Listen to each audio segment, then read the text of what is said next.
Last time on Tabletop Tavern Tips, we discussed things that DMs want their players to know, and this time we're flipping the script. Players have told me what they love, what they hate, and what they just simply want their DM to know. So, let's talk about it today on Tabletop Tavern Tips.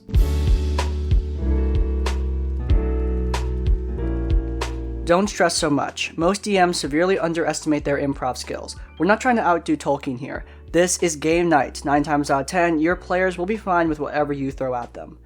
This is a great point. Stress and DMing are often intertwined, and I think that really sucks. Yeah, D&D is a hobby.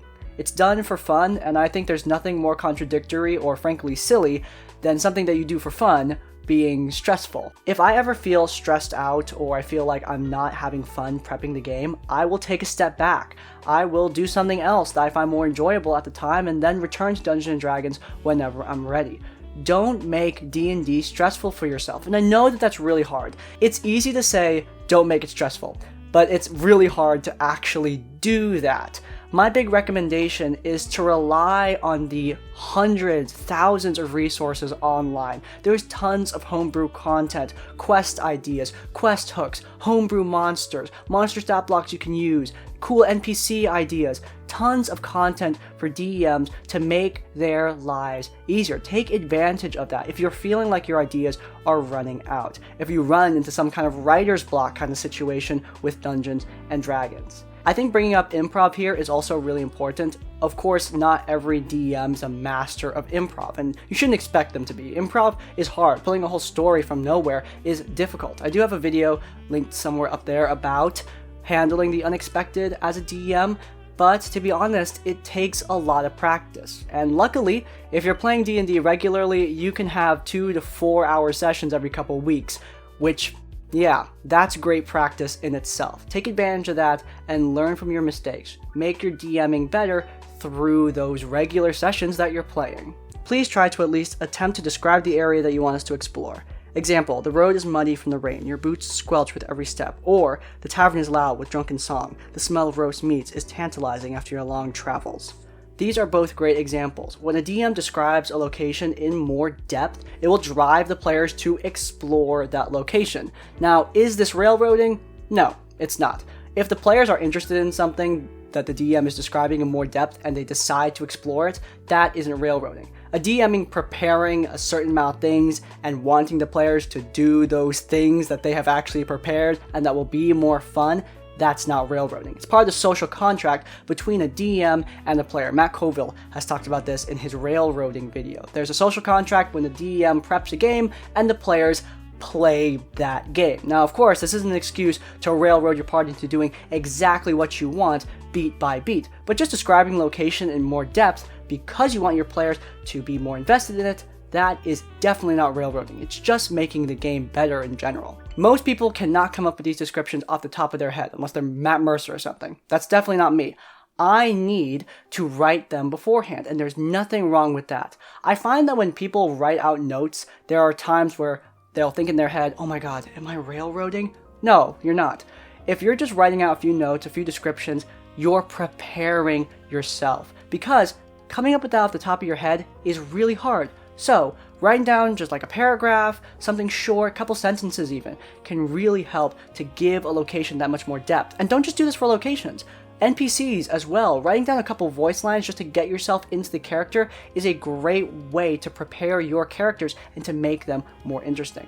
So yeah, describe the locations, and if you can't come up with it off the top of your head, prepare the descriptions in your notes. Not just for locations, but also for NPCs, items, and more. Please try to play to some of the party's strengths. You don't have to make every problem something only we could solve, but understanding what your players are good at and making it relevant to accomplishing a goal feels really good. Hard to agree on this one. Now, of course, D&D needs to have risk. There needs to be tension, and that means your players need to lose sometimes. But that doesn't mean the DM needs to go out of their way to make sure their party fails every turn.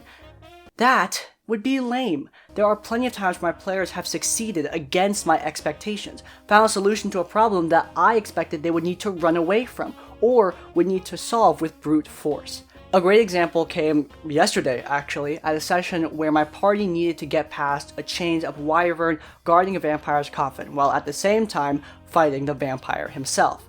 I expected the party would handle the threats one at a time, first taking care of the wyvern, then taking care of the vampire. This would, however, tire out the party. They would need to waste resources, healing spells, hit points, while fighting the wyvern, and then taking on a powerful vampire and his buddies. That's going to be hard. I expected it to be hard, but the players subverted my expectations. Instead of doing that, they instead took all of their party and fought the vampire first. Then when he was at low health, the rogue went and tried to get past the wyvern. And the way she did this was by using a magical item that allowed her to teleport behind a large creature.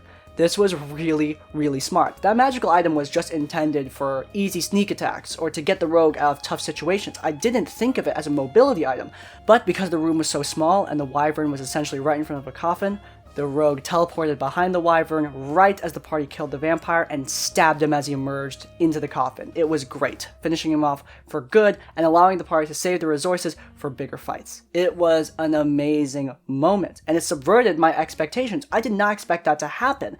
However, I didn't railroad them out of that because the party earned that moment. They used their strengths in a smart and clever way, and it was great.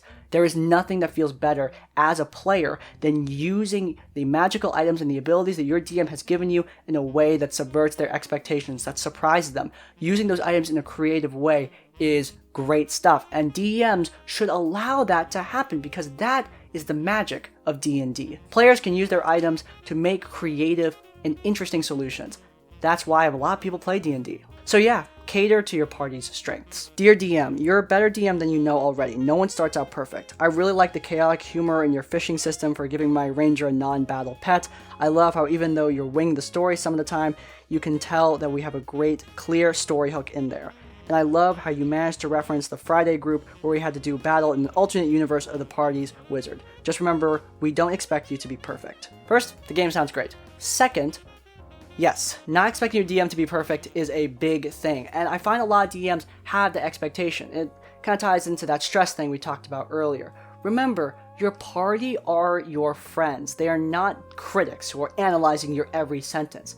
This DM hangover is something that really depresses me, because often I hear stories of DMs who finish their game and then run the session through their minds and feel like they did everything wrong. They'll focus on the most minute details. Like, I've gotten emails about people who are asking me, are they an RPG horror story because they messed up this one thing? And I'll always ask them, did your party confront you about this? Did your party seem upset by this? And they'll usually say no, but they think they are. And it's this kind of DMing hangover that really, really sucks. Remember, your party does not expect you to be perfect. It's not your job to be the perfect DM at every single turn. Everyone makes mistakes. Everyone messes up rules. Some sessions are rocky. That simply is how it is. I've had rocky sessions before. I made a whole video about my 2 worst sessions. And yeah, those sucked in the moment, but you gotta remember that these people, your party, they're your friends. You're all playing this game together.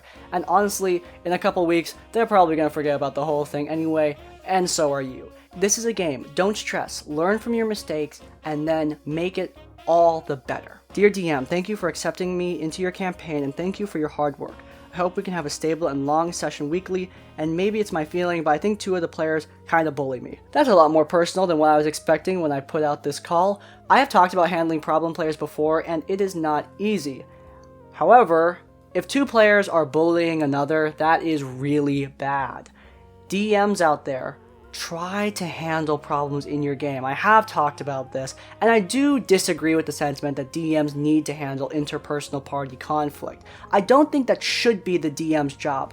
However, DMs are the leaders of their D&D group. For better or for worse, DMs have a perceived level of power, and that means that it is your job. Unfortunately, it is your job to handle interpersonal conflict between party members. And I know that that sucks, but it is the responsibility you accept when you sit behind the DM screen.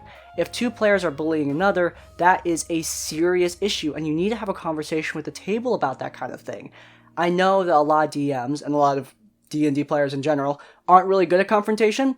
I'm not very good at confrontation. Confrontation can be kind of boring, but at the end of the day, you might need confrontation in order to solve these sort of issues. Now, don't be a dick about it, but at the same time, don't let it lay. Never let it lay, because then issues will fester and the game will suffer all the worst. So, solve these problems before it gets to the point where you can't keep your group together anymore. Jesus, Crispy, that was cheerful. Alright, I think that is everything. Thank you so much for all of your submissions. I really enjoyed reading them. If you guys enjoyed this episode of Tabletop Tavern Tips, then please do leave a like. If you want to see more episodes of this series, as well as my other content, then please do subscribe to Crispy's Tavern. And finally, if you want to leave your own tips or thoughts, go down to the comments down below. If you can't think of a comment, leave the comment, don't let it fester, to let me know you made it to the end of the video. In essence, like, comment, subscribe. I will see you all next time. Farewell.